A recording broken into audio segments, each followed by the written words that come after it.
yang sebetulnya bukan sesuatu yang dimaksud oleh Allah dalam Al-Quran. Oleh karena itu perlu fokus ya, karena ini akan meniadakan persepsi yang keliru dalam diri kita. Saya akan hipnoterapi semuanya supaya kita memiliki pandangan yang lurus tentang kata nikmat yang dimaksud dalam Al-Quran. Karena Quran ini bukan bahasa manusia. Quran ini juga bukan bahasa Arab. Walaupun kelihatan ya dalam Al-Quran tekstualnya banyak huruf-huruf Arab. Karena Quran sejatinya adalah bahasa Arab, bahasa Tuhan, bahasa Rob. Kalau Quran ini bahasa Rob, maka untuk mengerti semua kata-kata dalam Al-Quran tentu saja harus bertanya kepada pemilik bahasanya. Kalau kita bertanya kepada pemilik bahasanya, tidak ada perbedaan tafsir.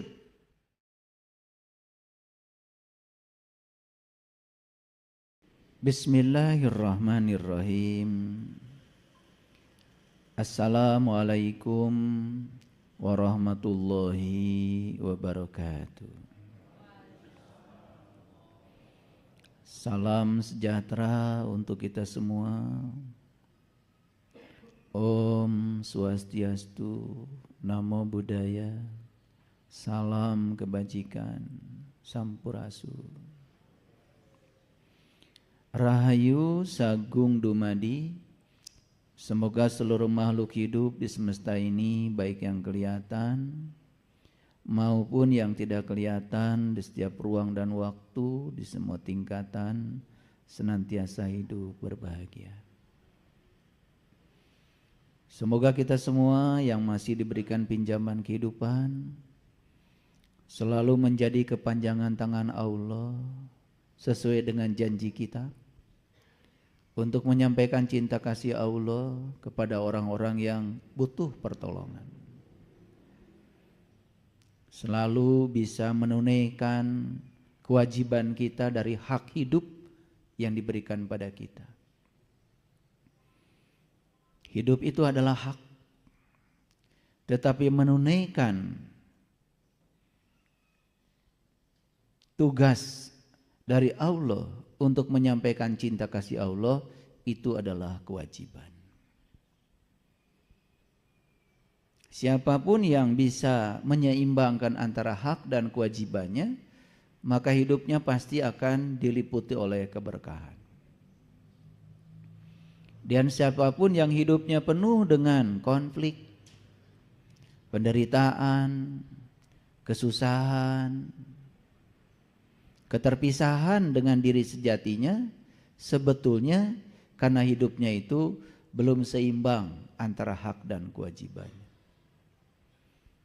Bahkan tidak memiliki makna sama sekali dalam menjalankan kehidupannya.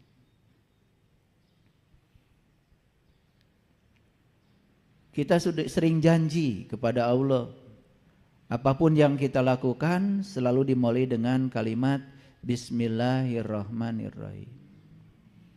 Coba kalau mengucapkan kalimat itu disadari. Bismillah kan artinya atas nama Allah. Ar-Rahman Ar-Rahim, dialah yang maha pengasih dan maha penyayang. Jadi ketika kita mengatakan Bismillah atas nama Allah, sadar. Satu, kita ada di sini bukan karena rencana kita. Kita ada di sini karena rencana Allah.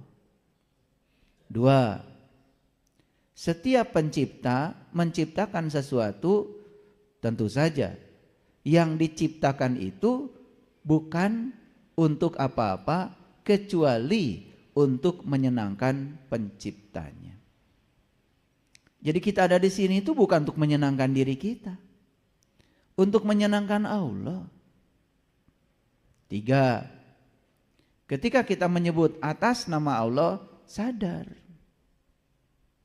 Kita kenal enggak kepada Dia yang kita wakili itu?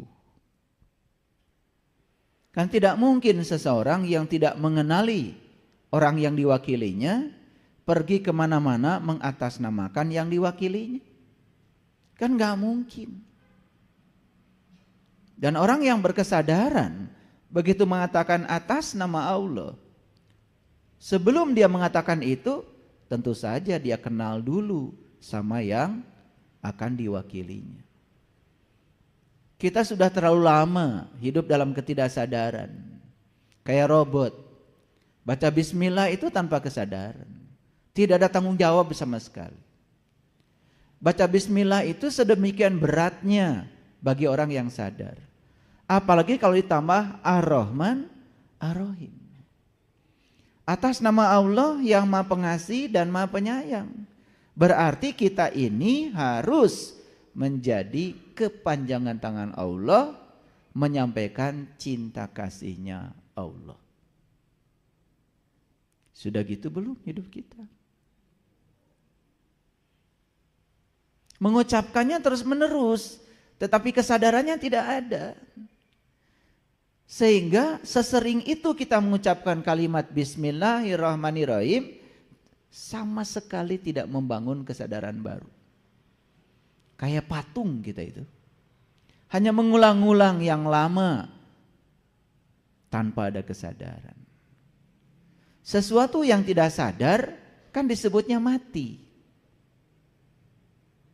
Yang paling berbahaya di semesta ini adalah orang yang kelihatan sibuk dan hidup tetapi kesadarannya sudah tidak ada. Apapun yang dilakukan sama sekali tanpa kesadaran. Itulah manusia yang paling merugi di semesta ini. Banyak sekali peristiwa yang terjadi dalam hidupnya, tetapi peristiwa itu tidak mengajarkan apa-apa. Tidak memberikan pesan apa-apa. Karena dia buta untuk bisa melihat pesan itu. Dia hanya terjebak baik, buruk, benar, salah. Terus terjebak oleh penilaian dan penghakiman. Tetapi sama sekali tidak mengerti pesan semesta untuk dirinya apa. Ketika sehat tidak mengerti apa pesan Allah dengan kesehatan itu untuk kamu. Ketika sakit juga tidak mengerti apa pesan Allah dengan sakit itu untuk diri kita. Sehat gelisah, sakit apalagi. Ketika berlimpah harta tidak mengerti pesan apa di balik keberlimpahan harta itu untuk dirinya. Ketika tidak ada harta juga tidak mengerti pesan apa di balik ketiadaan itu untuk dirinya. Sama sekali tidak ada pesan yang bisa dia tangkap.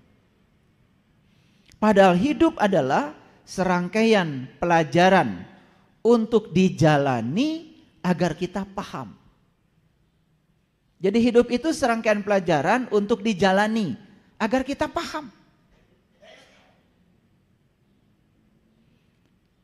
Usia sudah tua, fisik sudah mulai lemah, jiwa juga kering kerontang, dunia sudah meninggalkan kita, tidak seperti dulu lagi, kematian sudah dekat, bekal tidak punya, jalan pulang belum tahu, jati diri juga tidak dimengerti.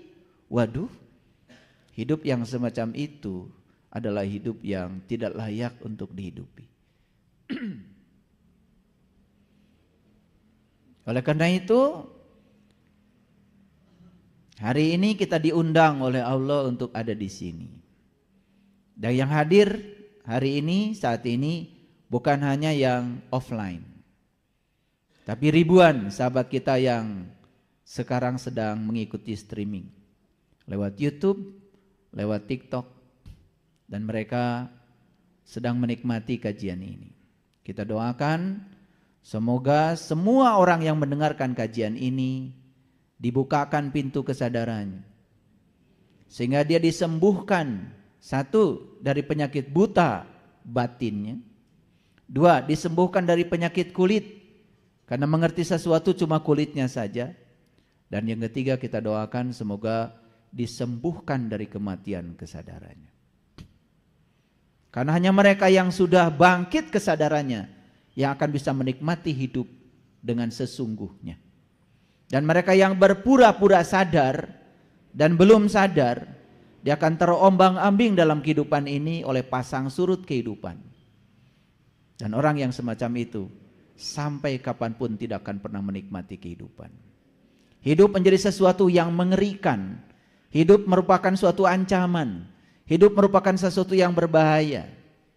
Sepanjang hidup hanya berhadapan dengan kesulitan, dan kesulitan. Tidak ada berkah.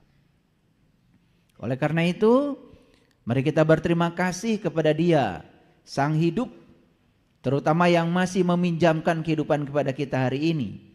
Semoga pinjaman kehidupan ini masih bisa kita manfaatkan untuk meningkatkan kesadaran kita. Mari kita puji Dia bersama-sama membaca hamdalah. Alhamdulillahi rabbil alamin. Mari kita awali kajian kita hari ini bersama-sama memohon ridho dan berkah Allah. Semoga Allah meridhoi, memberkahi, membukakan semua tirai yang menghalangi pandangan wajah batin kita kepadanya. Bersama-sama menyapa asmanya dengan kelembutan dan cinta dengan membaca basmalah. Bismillahirrahmanirrahim. Hari ini saya akan berbicara sesuatu yang berbeda, yaitu tentang nikmat. Kata yang sangat spesifik dalam Al-Quran, tetapi kata ini telah dipahami keliru oleh kebanyakan orang. Kata nikmat ini sudah menjadi bahasa harian kita. Kalau orang makan bilang, duh nikmat sekali. Dikiranya itu yang dimaksud dengan nikmat. Ketika makan di restoran, bisa menyantap makanan yang mewah, kemudian bilang nikmat sekali. Saya khawatir yang disebut nikmat itu.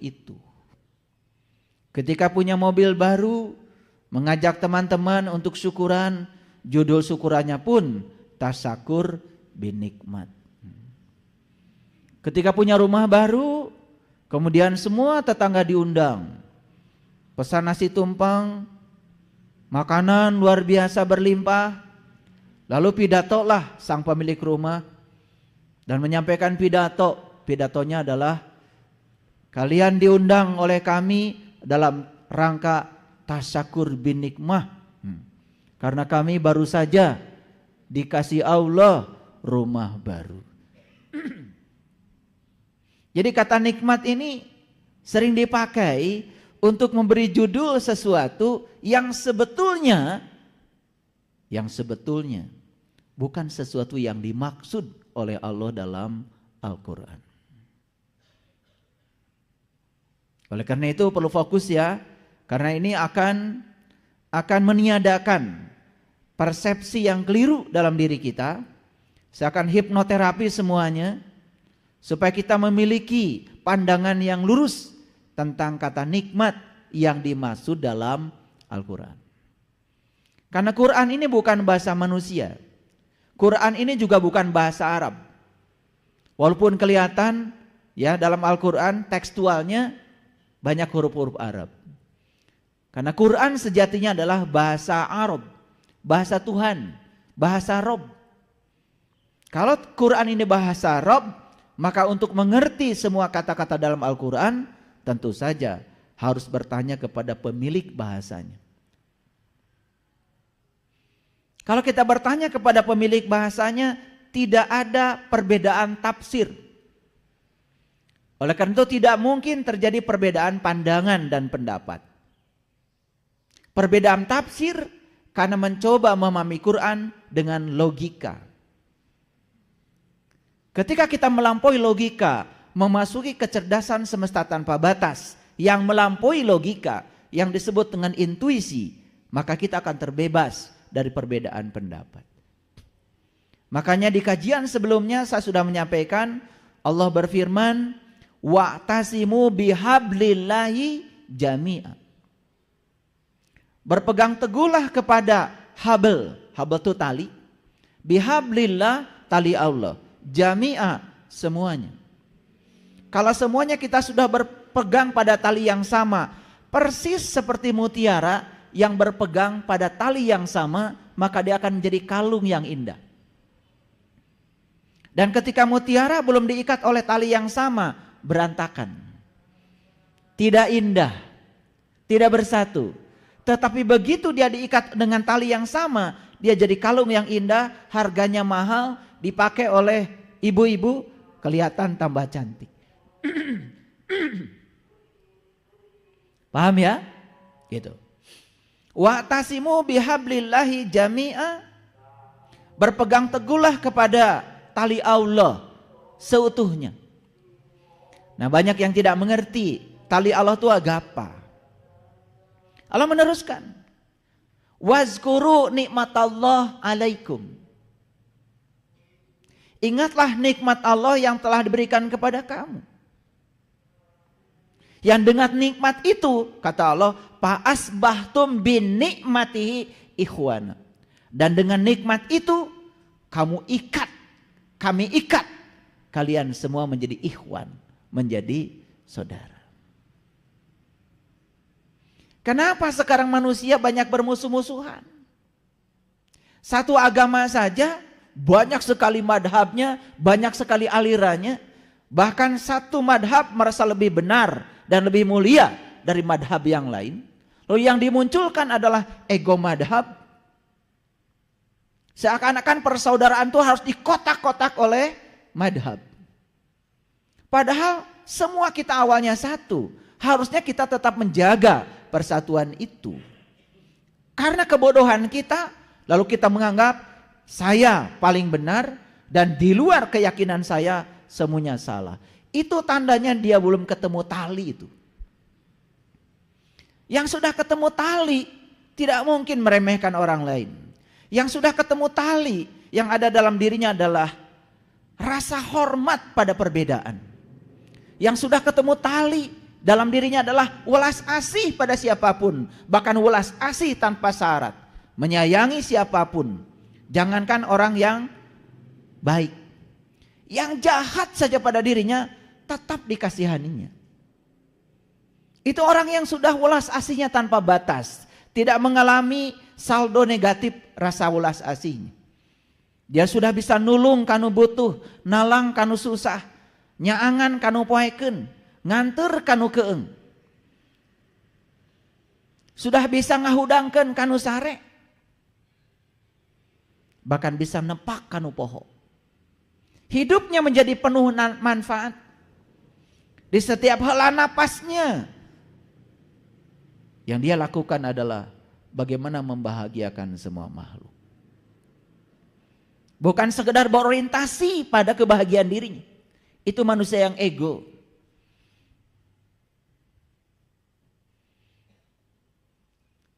Jadi Allah menyatakan dalam Al-Quran, sesungguhnya tali Allah yang sebenarnya adalah nikmat Allah yang sudah diberikan pada orang-orang yang sudah menerimanya.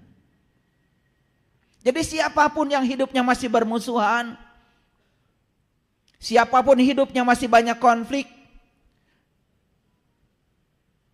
serajin apapun dia melaksanakan ritual agama, sepanjang dia belum menemukan nikmat Allah ke dalam dirinya, sepanjang itu dia tidak akan pernah meningkat kesadarannya.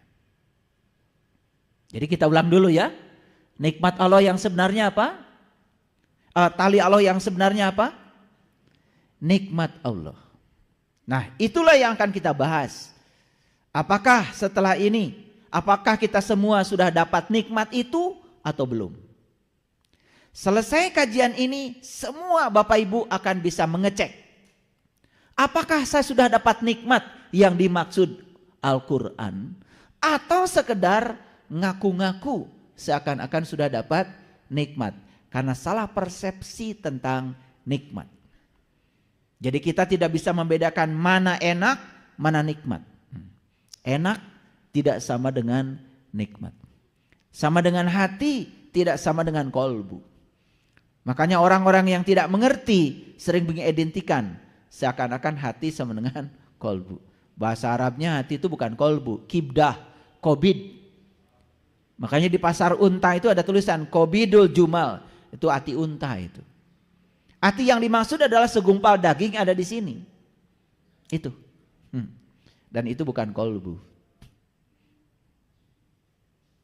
Karena kolbu itu kata Allah sendiri, Langit dan bumi tidak akan cukup menampung zatku, tapi kolbunya orang yang beriman, itulah rumahku.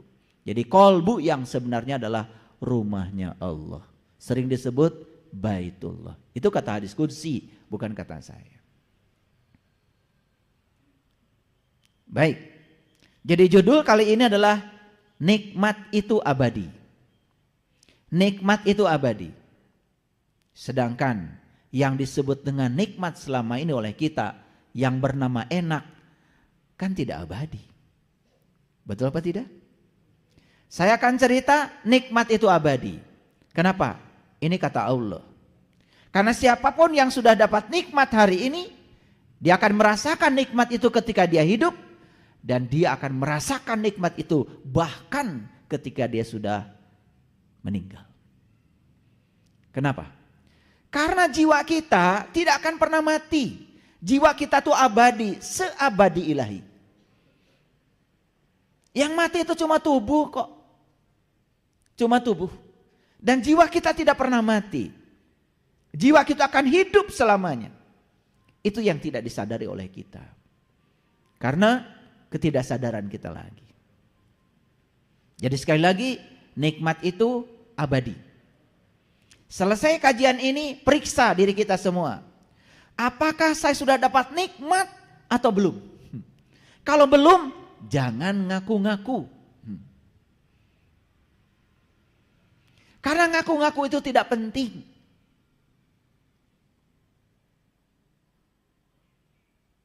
Buat apa kita ngaku-ngaku kalau tidak diaku? Coba, orang yang mengaku dirinya orang kaya, capek. Kemana-mana harus berkamuflase. Betul? Jalan kaki nggak mau, harus naik mobil. Karena ngaku orang kaya, nggak mungkin mobilnya jelek.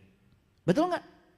Lalu sewa rental, mobil yang mahal, yang branded, yang bermerek.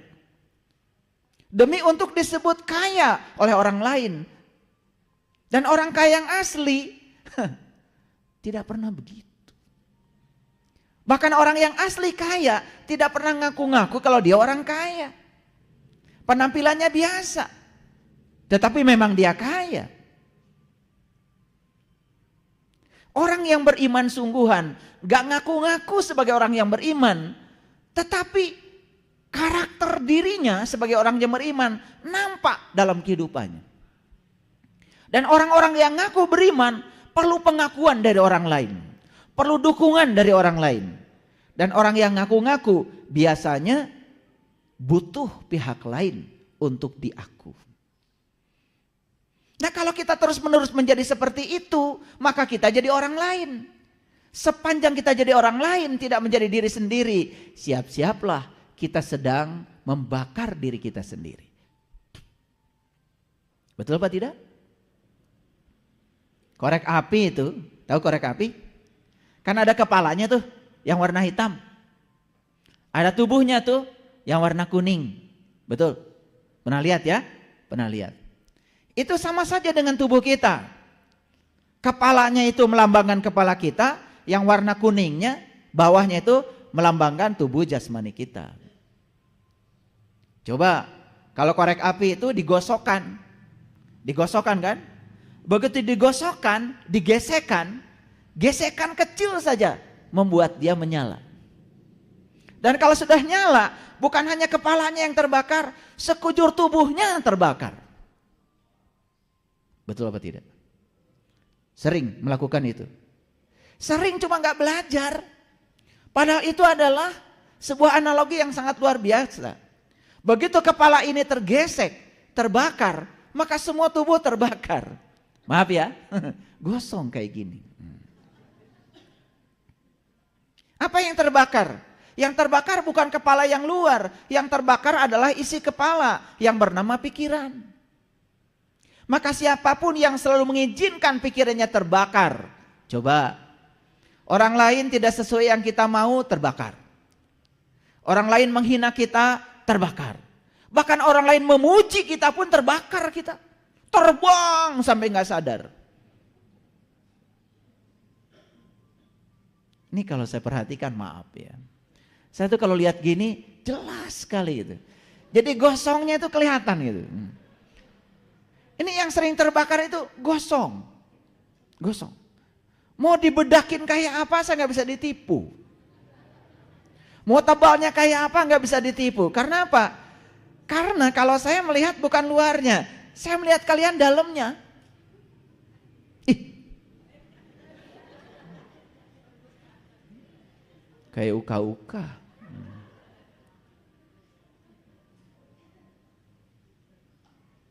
Karena keseringan terbakar. Gesekan sedikit aja, cek gitu, nyala. Betul nggak? Dan kalau sudah nyala, satu-satunya cara untuk memadamkan nyala api itu adalah ditiup. Ditiup itu artinya kita menggunakan nafas. Karena yang tidak bernapas tidak bisa niup. Nah kalau api yang di luar, ditiupnya keluar. Tapi api yang di sini, hati-hati, niupnya jangan keluar. Niupnya ke dalam. Itu yang disebut dengan mindfulness. Makanya ketika kalian sedang dilanda kemarahan, sedang terbakar, tarik yang dalam. Tahan sebentar. Ketika dipanjangkan napas, sumbu pendek kita memanjang. Maka kemarahan hilang dalam seketika. Keren sebetulnya. Kalau sering olah nafas. Olah nafas tidak. Olahraga tidak. Olah pikir tidak. Olah jiwa tidak. Aduh. Ya kayak gini. Kepala pusing. Betul? Perut mual-mual. Duduk sebentar cengkat, tijong jolong. Tijong jolong itu bahasa apa ya? Susah, bahasa Indonesianya apa itu? Tijong jolong. Pokoknya habis tijong jolong, tikus ruk lah.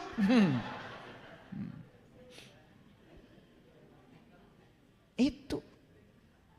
Tapi kita tidak pernah sadar apa sebabnya. Sebabnya itu karena pikiran kita dangkal, gampang tergesek. Kena gesekan sedikit saja sudah marah. Di jalan marah, di kantor marah, di rumah marah. Tidak ada waktu tanpa marah. Wah. Tapi berangan-angan ingin hidup bahagia. Wah.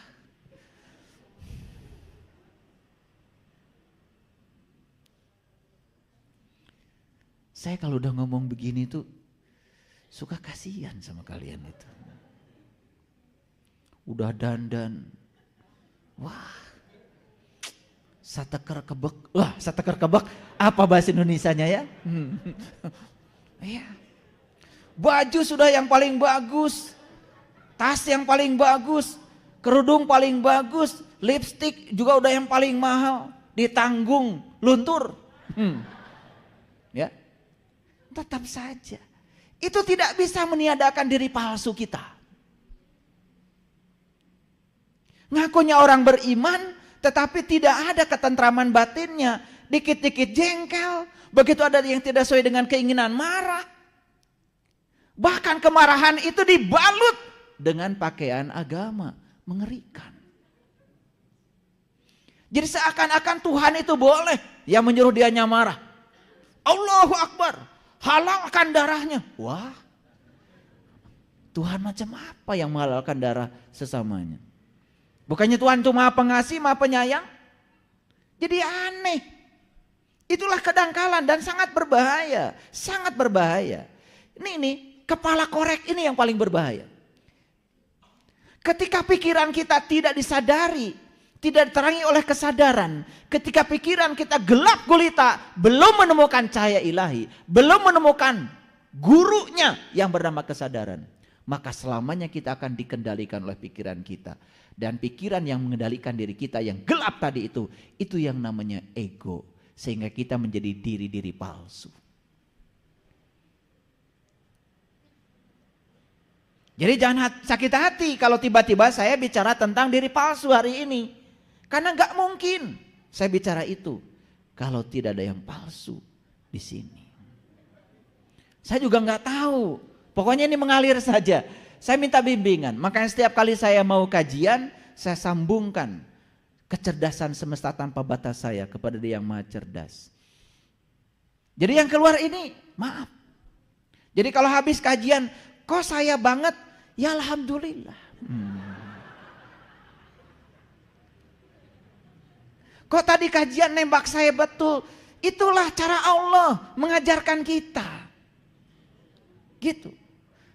Jadi kalau judul kajiannya setan, berarti yang ngaji kalian yang jawab loh. Saya nggak berani. Kalau judul kajiannya Dajjal, berarti yang ngaji kalian loh yang jawab. Nah, jadi kalau judul-judul ini kemudian terasa nembak, masuk ke dalam diri dan menasihati diri dan membangkitkan kesadaran pada diri, itu tanda bahwa dalam diri kita masih ada tanda-tanda kehidupan. Syukuri itu. Jangan tersinggung. Itu cinta kasih Allah pada dirimu. Paham? Oke.